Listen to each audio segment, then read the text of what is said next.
Ya ha marcado 2 semanas, esto por supuesto hasta que no se resuelva va a ser muy relevante, sobre todo porque las elecciones están ya a la vuelta de la esquina. Queremos conversar y profundizar sobre estos temas y para eso nos acompaña acá en el estudio Juan Manuel Fuenzalida, diputado de la UDI, representando a la región de Coquimbo. ¿Cómo está, diputado? Muy buenas noches. Hola, Davor, un gusto saludarte. Gracias por la invitación. Bueno, ¿cómo están las cosas? ¿Cómo están los ánimos? Usted se fue a dar una vuelta hoy día al Congreso. ¿Cómo encontró el clima laboral después de todo esto? No, bien. La verdad es que aquí uno es adversario, no enemigo, pero también uno exige que se cumplan los compromisos, Davor. Y en ese sentido nosotros hemos sido bastante claros con el tema del voto obligatorio. Este es un proyecto de ley que viene del periodo anterior, incluso es firmado por parlamentarios, algunos que ya no están, que hoy día serían de gobierno. Por ejemplo, Girardi, lo firmó Jaime Mulet. ¿Ya? Entonces es un proyecto de ley que establece el voto obligatorio con multa. De aquí el gobierno lamentablemente no ha asumido una conducción respecto a un tema tan importante como sí lo hizo cuando tuvimos que legislar respecto del voto obligatorio con multa para la elección de alcaldes, gobernadores, consejeros regionales y concejales.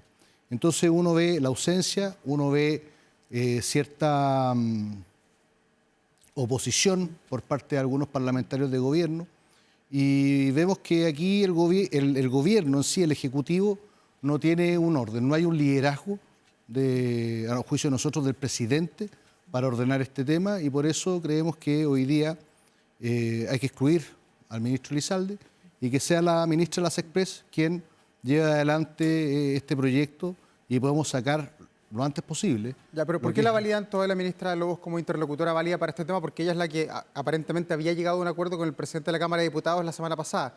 ¿Por qué quieren seguir insistiendo con ella? Bueno, ella llegó a un acuerdo, con el presidente. Ella fue la que lideró el proyecto de voto obligatorio con multa en las elecciones anteriores con ese misceláneo, ese fast track que se hizo, pero siempre bajo el compromiso, y aquí también estuvo quien entonces era ministro del Interior y de Seguridad Pública, el ministro Elizalde, respecto de esta reforma que se iba a establecer para que el voto quedara con multa en forma permanente para todas las elecciones. Luego Elizalde sale con el tema del voto extranjero, que hoy día, como nosotros mandamos desde la Comisión de Gobierno Interior el proyecto, quedan con, en definitiva, voto voluntario los extranjeros, ¿ya? Los chilenos habrían quedado con la multa. Pero en la medida que vamos avanzando, los compromisos los van cambiando. Y por eso creemos que hoy día ya basta. Aquí hay una ministra, que es la de Las Express, que es la ministra Lobos, que es la que asumió el compromiso, y esperamos que los compromisos este gobierno lo cumpla. Sobre todo tomando en consideración que el actual presidente Boric, cuando era entonces diputado, era el que más defendía el voto obligatorio y decía que era un deber ético establecer la multa para que la participación fuera mayoritaria y de esa forma fortalecer la democracia. Y por lo tanto, me tomo de las palabras del mismo presidente para pedirle que asuman liderazgo, cumplan los compromisos y tengamos el proyecto de ley pronto como una ley con una multa, de manera que vote una gran parte de la población en las próximas elecciones, que a mi juicio son bastante importantes. ¿Y por qué quieren dejar fuera al ministro Elizalde? ¿Por qué no lo consideran un interlocutor válido? Él es el jefe del gabinete del presidente Gabriel Boric, un actor relevante, ha sido parlamentario, quizás conoce más que ninguno cómo funcionan los entresijos del poder en las internas de las bancadas. Lamentablemente, como no hemos visto un compromiso, hemos visto que se ponen piedra en el camino, ¿ya? Porque este compromiso viene de antes, Davor. Entonces vemos que empezamos con el tema de que los extranjeros no pueden votarse, así partió. Ya, pero ese es un tema, el de los extranjeros es una cosa, no, por eso, el voto con multa es otra cosa. Es que así partió. No te olvides que esto ya se había aprobado en el Senado, pues hay 2 proyectos. Sí. Uno que aprobamos nosotros, que es el de la Cámara de Diputados, que viene del periodo anterior, ¿ya? Y otro que es el del Senado, que hoy día está en la segunda etapa, ¿ya? De hecho, nosotros mañana vamos a pedir en la Comisión de Gobierno Interior que se ponga en tabla, que este es el proyecto que se aprobó en la Comisión de Régimen Interior, de Gobierno Interior, perdón, del Senado, y que ya fue aprobado por el Senado. Y por lo tanto, ahí había un compromiso. Él quería excluir a los votantes extranjeros. Hoy día no lo pueden hacer porque se cerró el padrón del CERVEL y por lo tanto ya es el que está vigente para las próximas elecciones. ¿ya? Pero después vemos que no, es que ahora tiene que ser voluntario, no, es que tenemos que revisar la multa. Entonces creo que ya el ministro Elizalde queda afuera y nosotros queremos hablar con el ministerio especializado, que por lo demás es el que se relaciona con el Congreso, que es la SECPRES. Ya, pero la conducción política la lleva el ministro del Interior. Sí, pero esto más que una conducción política es el cumplimiento de compromisos. ¿Ya? Aquí se comprometieron a sacar adelante este proyecto de ley.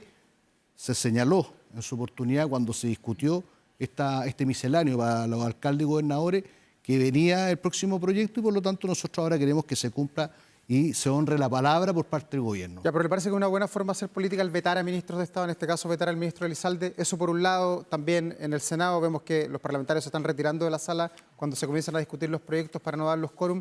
¿Le parece que está dando el ancho la clase política en el Parlamento? Estamos exigiendo cumplir los compromisos. Cuando tú no cumples los compromisos, ya partes mal. Pero y por es que eso ellos dicen que no hay ningún compromiso. Es que había un compromiso, ¿ya? Y están todas las actas de las discusiones, y si el ministro quiere revisar la historia de la ley y quiere revisar todas las actas, bueno, ahí están todos los compromisos, ¿ya? Es decir, es más, constan por escrito y por lo tanto exigimos que se honre la palabra, se cumpla con el compromiso, ¿ya? Y por lo demás no seguir poniendo trabas en el camino. Y por eso creemos que hoy día hay un ministerio especializado que es la SECPRES, que es la que se relaciona con el Congreso, ¿ya? Y queremos que se saque adelante este proyecto y se cumpla con la palabra, nada más.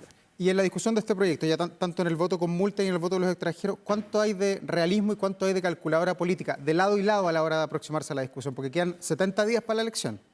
Quedan 70 días, el padrón ya está cerrado, por lo tanto no se puede modificar el actual componente, ¿ya? Tenemos hasta noviembre para sacar adelante esta ley, ¿ya? Nosotros creemos que hoy día tenemos que empujar que exista la mayor participación posible.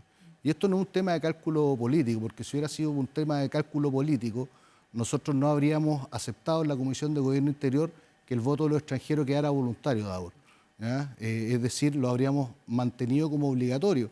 Creemos que no es un tema de la discusión, sin duda que se puede discutir más adelante, ¿ya? Pero hoy día, dadas las condiciones, el tema es que el voto obligatorio, o sea, para que sea obligatorio, que dicho sea de paso, es un mandato constitucional, ¿ya? Y ahí tienen responsabilidad política los ministros, va a permitir, ¿no es cierto?, que participe la mayor cantidad de gente posible en una elección que es importante, que es presidencial, que es parlamentaria y que va a dar una realidad total de cómo están compuestas las distintas fuerzas políticas. Y aquí no hay una calculadora electoral. Ya. O sea, hay alguien que tiene una calculadora electoral hoy día, obviamente es el gobierno que ve que en el voto extranjero tienen más oposición que partidarios y por lo tanto tratan de evitar que ese porcentaje, que puede ser un 5 o 6%, no participe. Claro, pues es el argumento del oficialismo de por qué ustedes quieren que sí sea con multa el voto. Pero da lo mismo, ya, porque nosotros sabemos que hoy día las fuerzas de oposición representan un 62%.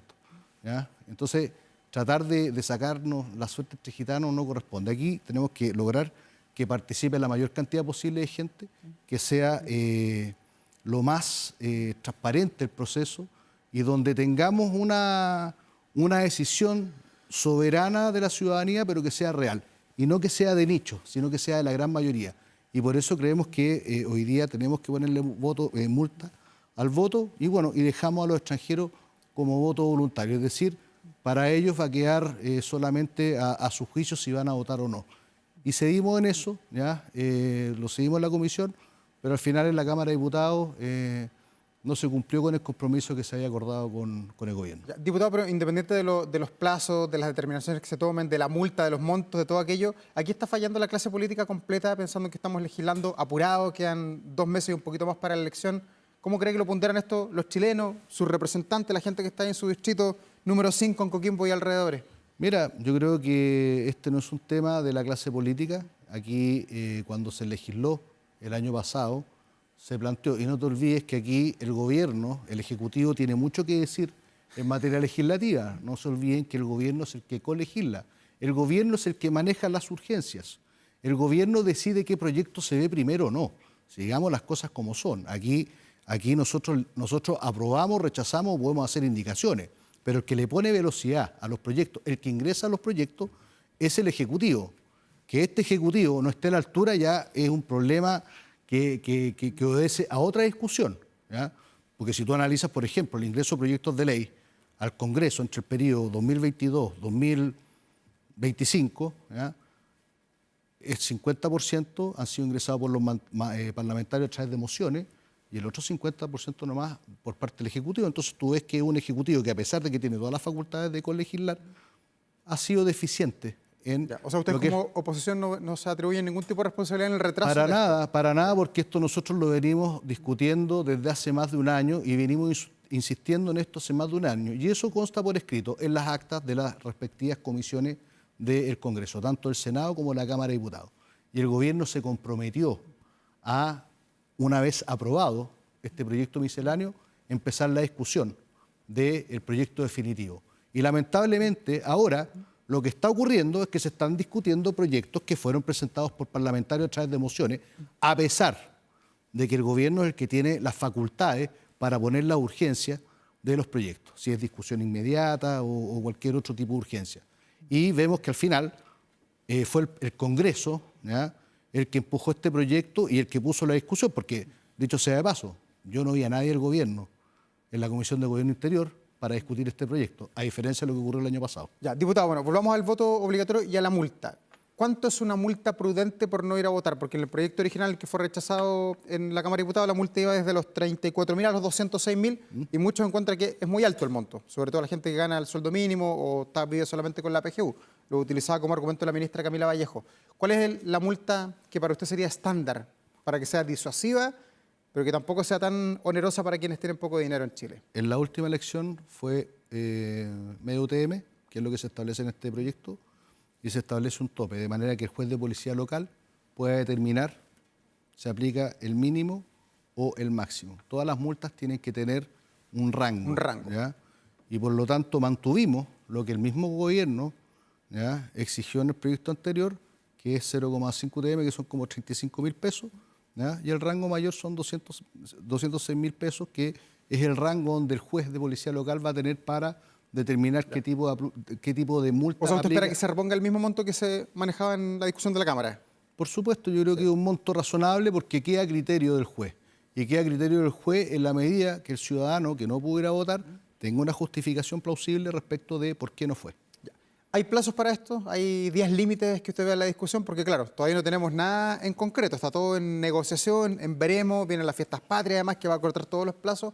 ¿Cuáles son los días de las líneas rojas en torno a esto? Bueno, yo espero que ahora que ya se discute en la Comisión de Gobierno Interior del Senado, el gobierno le ponga la urgencia, le ponga la discusión inmediata, alinee a sus parlamentarios y no sigamos eternamente como esta discusión para que se pueda promulgar y publicar antes del 16 de noviembre. Ya, pero ¿usted confía en que va a salir para esta elección? ¿Que no va a quedar legislado quizás para la elección que viene? Yo espero que el gobierno cumpla su compromiso, ¿ya?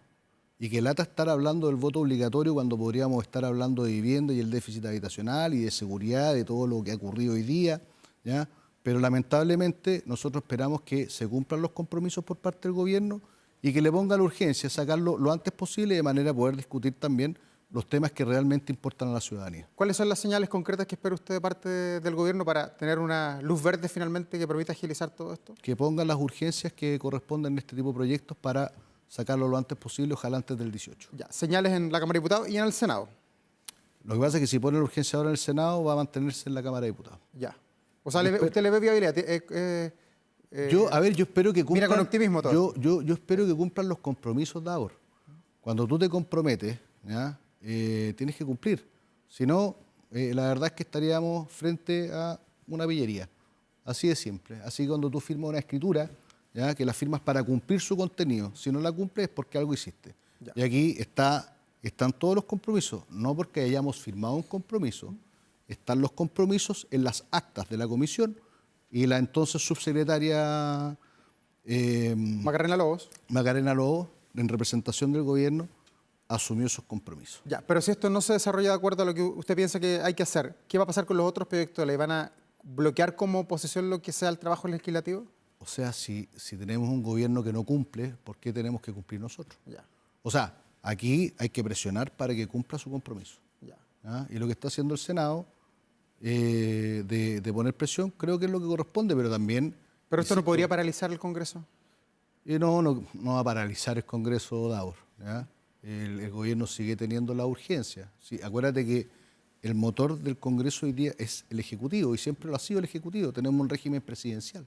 Por lo tanto, no veo un problema. Lo que pasa es que va a costar más llegar a acuerdo, porque cuando tu interlocutor no cumple, es más difícil llegar a acuerdo ahora, po. Ese es el tema. Más que oponernos a todo, no. El problema es que se va a costar mucho lograr acuerdo con un gobierno o un ejecutivo que no honra su palabra y no cumple. Eso es. Diputado, vamos a otro tema, las presidenciales. Usted es diputado de la UDI, Chile Vamos, los partidos pivotales que apoyan a Evelyn Matei. ¿Cómo ha visto la campaña? ¿Cómo ve a su candidata? Las encuestas que conocemos en las últimas horas la muestran que está repuntando.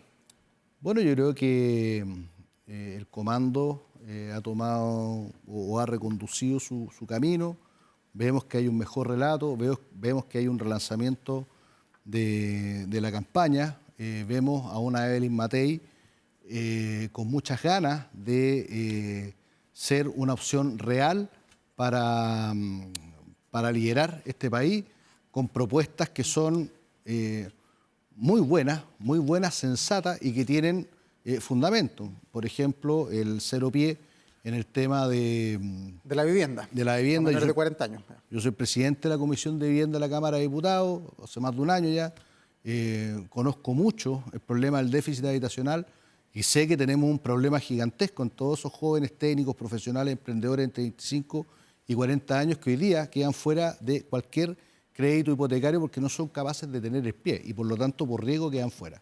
Creo que esa es una muy buena medida, ¿ya? Una medida concreta y una medida que tiene sustento, ¿ya? Es decir, que no es un voladero de luces, es una medida bastante concreta, porque hoy día, ¿qué es lo que ocurre? Muchos jóvenes tratan de generar, ¿no es cierto?, el tema, de generar el núcleo familiar, de tratar de bajar su puntaje para poder acceder a una vivienda a través de un comité, ¿ya? Entonces creo que esta es una inyección a la vena para reducir el déficit habitacional que hoy día tenemos, que claro, en el segmento más vulnerable son 600.000 familias, pero cuando tú empiezas a sumar, podemos llegar a 1.800.000 familias fácilmente según los datos de déficit cero. Ya, pero ¿ve usted capacidad de la candidata de poder repuntar? Porque hoy día está tercera. Algunas encuestas están encabezadas por José Antonio Caz, otras por Janet Jara, pero Evelyn Matei está siempre tercera. ¿Podrá repuntar? ¿Le alcanza con 70 días o mejor las elecciones fueran en enero y quizás ahí podría repuntar aún más? A ver, yo creo que hoy día hay un voto muy volátil. El otro día veía lo que señalaban en Panel Ciudadano, que hoy día en una semana una persona podía cambiar de dos candidatos, ¿ya? Dependiendo de las propuestas que se hacen. Y veo a una Evelyn Matei muy sólida, veo a una Evelyn Matei con propuestas claras, precisas, que obviamente puede captar a todo ese votante que hoy día está vitrineando entre los distintos candidatos. Creo que hay un mensaje claro también al centro político, ¿ya? Que hoy día había quedado un poco huérfano y por lo tanto creo que hoy día las encuestas son una foto del momento, ¿ya? Pero que la gran encuesta va a ser el 16 de noviembre. Yo creo que ahí Evelyn Matei lo más posible es que va a estar en la papeleta en la segunda vuelta por las propuestas, por el relato, por el trabajo que se está haciendo, bueno, liderado por el senador Coloma, y creo que ha habido un cambio radical que ha permitido encauzar y tenemos una candidata hoy día que está con energía, que está con potencia, que está haciendo buenas propuestas para el país. O sea, está desordenado el comando, esa es su lectura. O sea, en algún momento hubo un desorden, sí, teníamos, por ejemplo, muchos voceros que claro. muchos criticamos el tema, ¿ya? Pero hoy día vemos que hay un camino, hay un relato, hay un rumbo claro y un relanzamiento donde el mensaje también es claro. ¿Y cuánto ayuda la llegada en masa del llamado piñerismo? Usted mismo fue intendente del gobierno del presidente Sebastián Piñera. ¿Cuánto ayuda eso? Porque claro, para algunos puede ser que se quiere ser continuador y otros dirán, bueno, hay que mantener distancia con el presidente Piñera porque los problemas de Chile hoy día son otros, no son los del 2018. Piñera fue una gran figura, ¿ya? Un estadista. El presidente Piñera, a quien a mí me tocó representar y con mucho orgullo en la región de Coquimbo como intendente, creo que deja un legado muy importante. Hoy día hablar de piñerismo, que se toma el comando, creo que no es la palabra correcta. Aquí están los apoyos de todos los sectores, ¿ya? Yo creo que hoy día tenemos que hablar del mateísmo, ¿ya? Tenemos que ser capaces de representar a nuestra candidata, entre los cuales estamos muchos que participamos en el gobierno del presidente Piñera, ¿ya? Y que somos parte de esta coalición y que siempre hemos sido parte de esta coalición. Entonces, tratar de clasificar a los adherentes dependiendo si eran piñeristas o no, yo creo que no corresponde. Nosotros estamos por un proyecto político, nosotros estamos por una propuesta al país que obviamente tiene una base bastante sólida en lo que hizo el presidente Piñera. O sea, Evelyn Matei fue ministra del Trabajo del presidente Piñera cuando se generaron 1 millón de empleos. Y esa es la propuesta que estamos haciendo para la candidatura de ella, para que en caso de salir electa, generar el 1 millón de empleos sobre la base de lo que ya hicimos justamente en el gobierno del presidente Piñera 1, 2010-2014. El país tiene que crecer al 5 o 6%, dicen los analistas. Y por eso las propuestas son crecer, ¿ya? Eliminar la burocracia. ¿Ya? Yo soy autor del primer proyecto de permisología que se ha sacado en el Congreso en la última época. Estamos trabajando fuertemente para sacar toda esa grasa, toda esa burocracia del aparataje estatal que hoy día impide tener inversiones. Y en la medida que empecemos a sacarlas, empecemos a implementar otras leyes, no nos olvidemos que se aprobó también una ley del gobierno que fue impugnada por los parlamentarios de gobierno en el Tribunal Constitucional, que nos va a permitir también impulsar aún más la inversión, eliminando todos esos procesos, toda esa burocracia innecesaria, ya que hoy día lo que hacen es, por un lado, encarecer los proyectos y por otro lado, matar los proyectos, si digamos las cosas como son. Y estamos trabajando fuertemente en esa línea, de manera que cuando asumamos como gobierno, porque a mí no me cabe la menor duda que Evelyn Matei va a ser la próxima presidenta de Chile, vamos a crecer por sobre el 4 o 5% y vamos a generar el 1 millón de empleos. Ya. Pero para eso hay que meterle gestión, ¿ya? Hay que meterle cabeza a esto, ¿ya? Y lo más importante es, en ese ámbito, sacar toda esa grasa, toda esa burocracia que hoy día entrampa. Y por otro lado, el tema de la seguridad, que creo que Evelyn Matei tiene propuestas bastante sensata y bastante buena. Oiga, y para que Evelyn Matei sea presidenta de la República, como es su deseo, de acuerdo a lo que usted acaba de decir, ¿qué tan importantes son los debates? Esta semana tenemos el primer debate televisivo, van a estar todos los candidatos, va a haber interpelación, hay mucha incertidumbre y expectación también. ¿Es importante el debate televisivo esta semana? Sí, pero más que deseo, lo estamos decretando, Davor.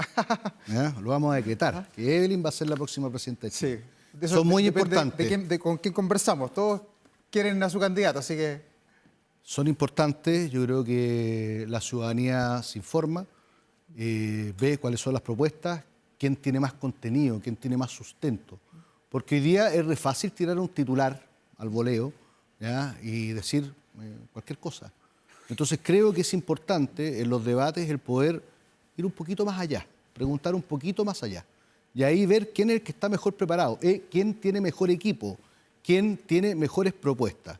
Y no me cabe la menor duda, y ya lo vi cuando a Evelyn Matei le tocó debatir, cuando fue candidata al 2013 contra Michelle Bachelet, que Evelyn Matei va a tener propuestas y va a demostrar, ¿ya?, la gobernabilidad que va a necesitar este país para el próximo periodo. ¿Y Evelyn Matei en el debate tendría que ir nuevamente al choque con José Antonio Kast? ¿Tienen que ir a la pugna, a la fricción entre ellos? Yo creo que Evelyn Matei, desde hace rato que está planteando sus propuestas, está mostrando lo que quiere para su campaña, ¿ya? Está demostrando la energía que le quiere colocar a su campaña, ¿ya? Y en eso yo no he visto que esté criticando a José Antonio Kast. Por lo tanto, pero un par de semanas en que se hubo varias críticas. De hecho, en el tema de los bots, ¿se acuerda usted hace un par de semanas?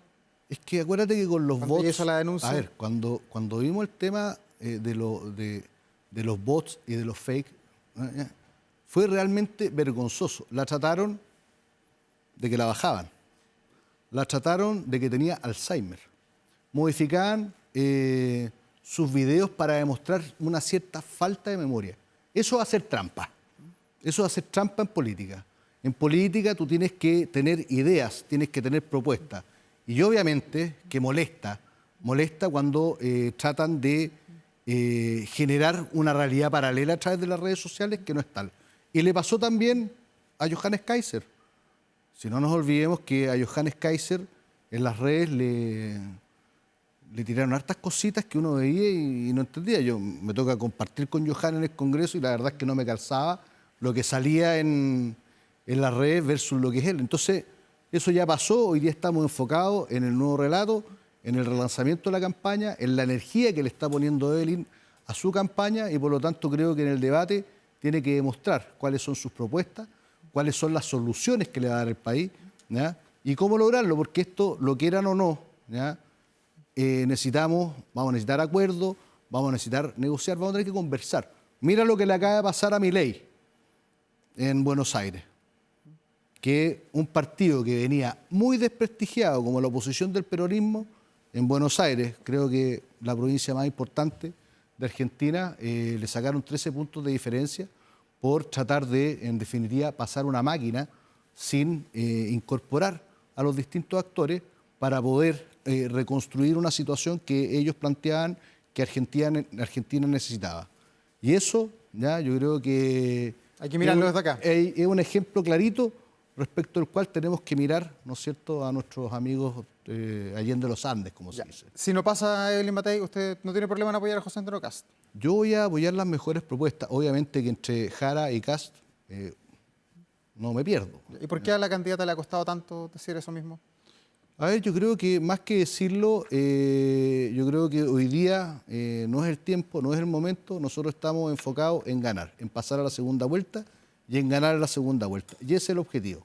Una vez que ocurra la segunda vuelta, obviamente, ahí se verán los apoyos, pero no me cabe la menor duda que las ideas nuestras son mucho más afines con las de José Antonio que con las de la candidata Jara en este caso. Y las decisiones que tome el electorado en esta elección, independiente si el voto es con multa o sin multa, eso ya lo conversamos, pero ¿se va a definir por los temas de seguridad, por las propuestas de seguridad que hagan los candidatos? Seguridad y reactivación económica, Davor. Yo creo que hoy día tenemos un problema serio en materia de seguridad, tenemos un problema serio en materia de crimen organizado, que yo lo vengo denunciando desde el 2022.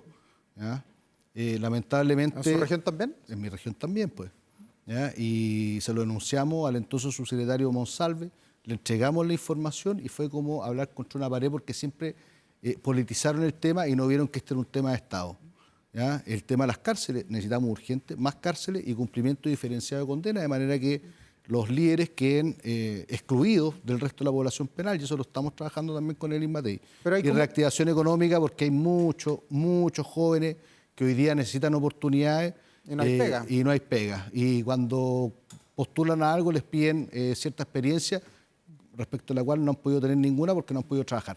Reactivación económica, seguridad, ese es el gran desafío y para eso se necesita gestión, soluciones. Y ahí yo creo que Evelyn Matei y el equipo que está detrás de Evelyn Matei es mucho más potente que cualquiera de los candidatos que hoy día podría estar, ¿no es cierto?, o va a estar en la papeleta en noviembre. Ya, pero ¿usted cree que la gente mira eso a la hora de votar o el más duro gana? Porque las propuestas son los titulares finalmente y quizás no todos hacen el doble clic como lo hacemos la prensa y lo hacen la gente del mundo político. Y para eso son importantes los debates, ¿ya? Pero debates serios donde se vaya un poquito más allá del titular. Es decir, si alguien dice un titular muy bonito, que explique cómo lo va a hacer, de manera de no tener los problemas futuros por la falta de compromiso y el seguir ensuciando lo que es la política por titulares que al final del día terminan siendo muy populistas y poco sensatos. Optimista lo veo de aquí al miércoles. Estuvimos con Evelyn Matei el jueves y el viernes en mi región y la verdad es que la recepción de la gente fue muy buena. Y lo mejor de todo es que vimos una Evelyn Matei con ganas, con energía y con su desafío bien claro: pasar a la segunda vuelta y ganar en diciembre. Juan Manuel Fuenzalía, diputado de la UDI, representando a Coquimbo, La Serena y alrededores. Muchas gracias por estar aquí esta noche en Vía Pública. No, muchas gracias a ti. Gracias, buenas noches.